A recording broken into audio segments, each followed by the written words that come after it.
latest update natin patungkol sa kanila.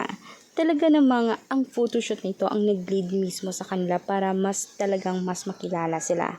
Malaking brand ngayon ang sorpresang tumanggap sa kanila. Kaya soon nga, ika mismo ng caption ni Miss Chris Aquino na talagang soon gusto niya si Riza na talaga ang maging end game mismo talaga ni Bimbi Aquino. Sa ngayon naman, pangarap talaga ang pagtutuunan nila kasi gusto naman talaga ni Chris na maging successful sila sa kanilang mga career. Pero gayon pa man ang love nila sa isa't isa ay hindi umano yan mapapantayan o hindi mawawala. Kaya nga napaka-supportive ng mga magulang nila both, and talaga naman doon pa lang ay talagang mahirap na silang paghiwalayin pa. Pero sa prangka naman, tinanong naman sila, ang pagmamahala nila ay talaga namang kakaiba kumpara sa iba.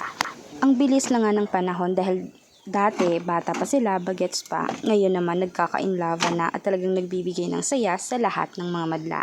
Kaya agree ba kayo dito? Huwag niyo nang kalimutan i-like, subscribe, and click the notification bell for more public videos and updates.